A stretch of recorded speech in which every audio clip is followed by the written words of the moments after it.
Hello, and welcome to Go Big community. I'm so thrilled that I'm getting a chance to speak to you today and give you just a little bit of information on what franchising is and why it may or may not be appealing to you. I'm thrilled to death that you took the time to take our quiz and find out exactly what type of leader you are. Today, I'm going to run through just some very simple information, and this will be about 10 to 15 minutes, but it may be very valuable and just the information you need to be able to decide whether or not franchising is the right step for you. And so, before I continue, I just want to again say welcome and thank you for giving me the opportunity to speak with you today. I'm Seth Flowers. I'm the owner and founder of Go Big Franchise Consulting. I've been in the franchising world for about the last 6 years. Before that, I was into it for a little bit of time where I actually worked with a lot of the very, very large franchise brands around the country. And so I've got a lot of experience both on the operator side of the business, on the actual franchisor, but also in helping and working with hundreds of franchisees to see exactly what makes them successful and what makes them move forward in a successful manner. And so hopefully I'm able to help you and add just a little bit of value.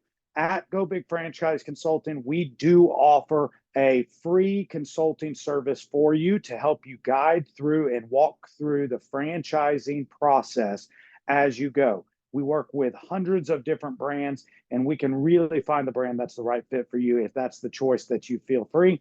There's the QR code below that you can scan, and we can also get a Calendly link out to you as well.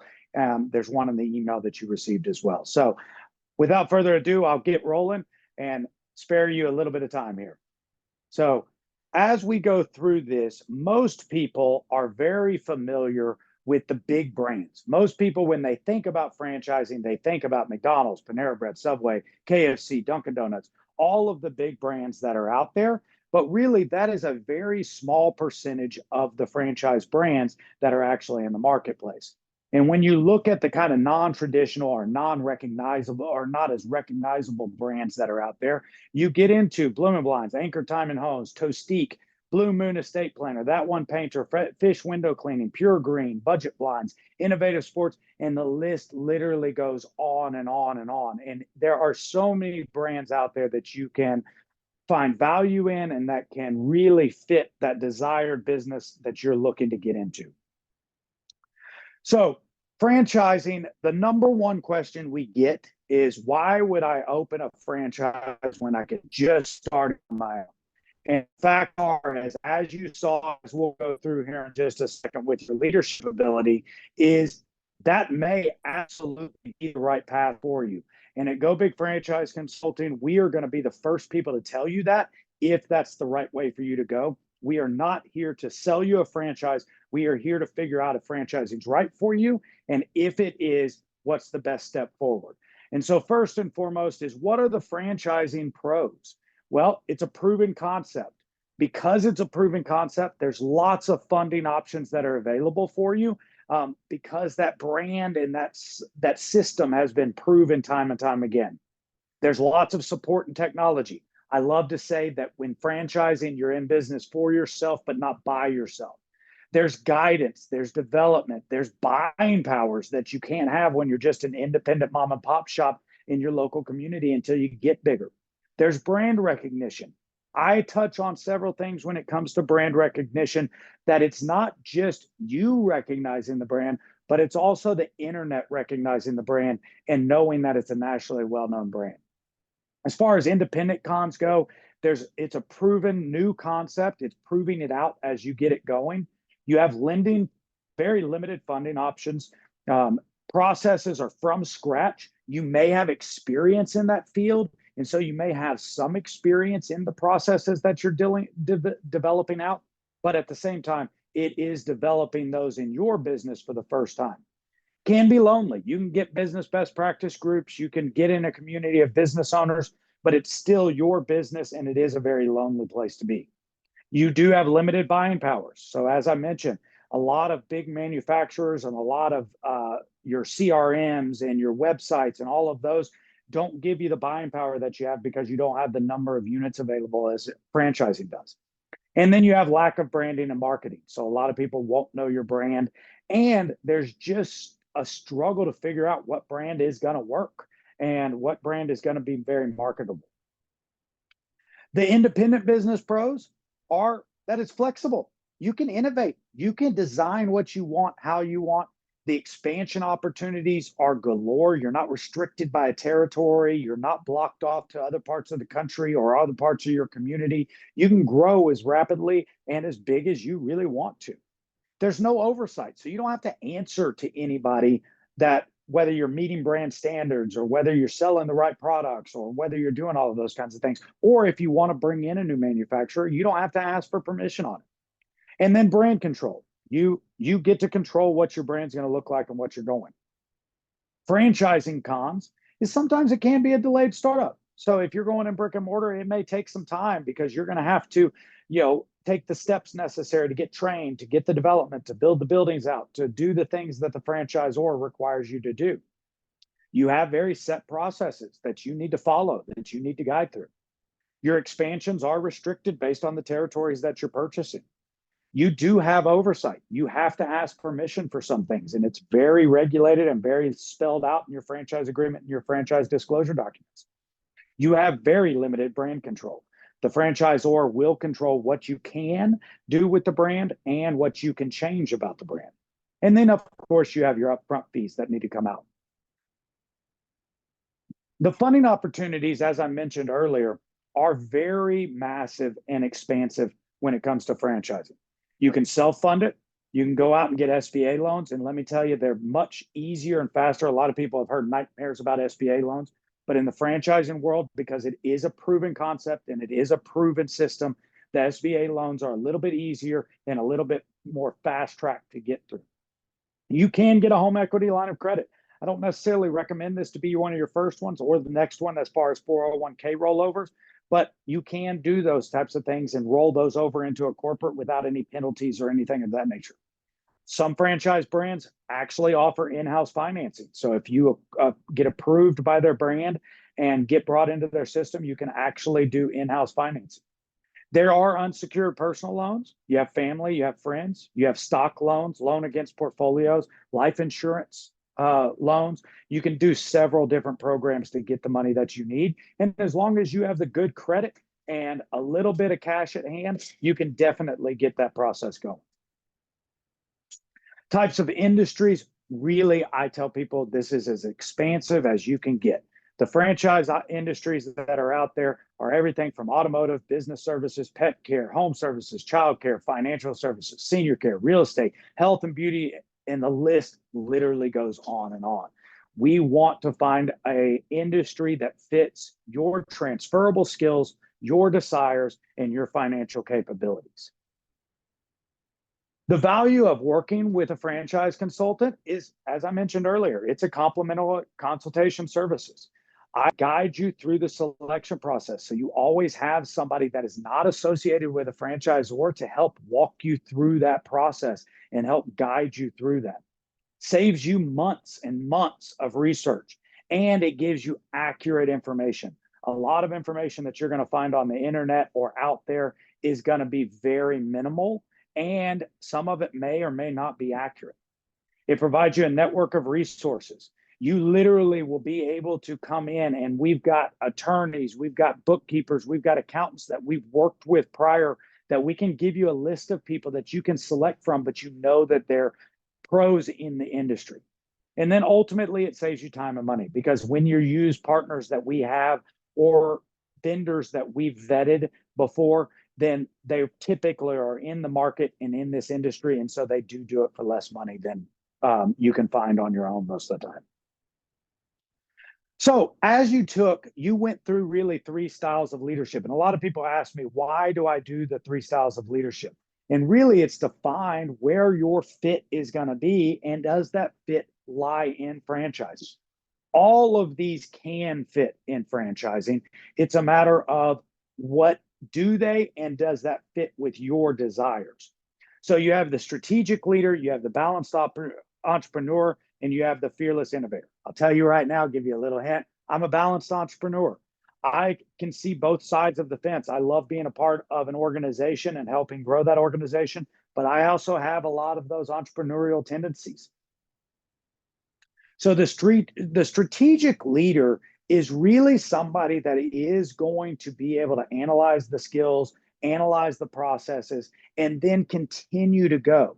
This leader may move a little bit slower. And in franchising, that can be a problem because you can go in and you can start to do research. And by the time you're ready to pull the trigger as a strategic leader, that territory may have been sold if it's a hot franchise. And so sometimes strategic leaders need to move a little bit fast, but I'll tell you, strategic leaders typically perform very well in mature brands because those mature brands have the proven systems, the proven processes, the proven brands, and they have other people that have been successful that can surround you and give you the good information you need on steps you need to take so that you can move a little bit faster.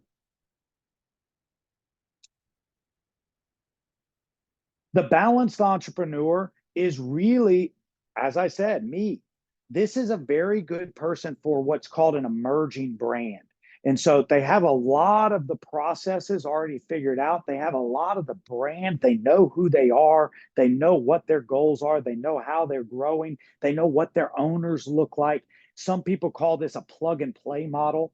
And so they're there, but at the same time, you get a little bit of they want your feedback. They want ways to improve. They're still developing their systems. The organization's not too big to make still some pretty massive changes in the organizations as far as their systems go. And so the balanced entrepreneur really is a perfect fit for the vast majority of franchises that are out there today because most franchises actually fall into this realm right here. The fearless innovator is kind of a tough one. So, if you are a fearless innovator, you are the one that you're either going to open your own business as an independent business or you're going to get with what's called an emerging brand. This is the wild, wild west. This emerging brands are the ones that they're looking for those first 10, 15, 20 people to take a chance on their brand. They have good proof of concept. They have good methods, but they're still going to need a lot of input from their franchisees. And you're going to get a lot of say in the way. You get bigger territories most of the time. You have a little bit more leverage with these types of brands, and you really can jump into them. And so if you're a fearless innovator, great.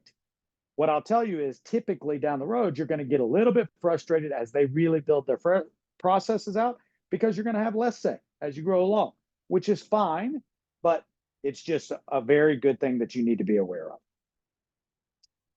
So next steps, the process of franchising. All of that sounded great. You're ready to take the leap. You want to go buy a franchise. Please work with a consultant, whether it's us or someone else, but please work with a consultant. They will help you through a process that you are not familiar with. And this process can be very long. There's going to be a lot of dips and valleys and peaks and all the things as you go through this emotions and excitement and all of those things. And in order to make a huge decision like this, please work with somebody.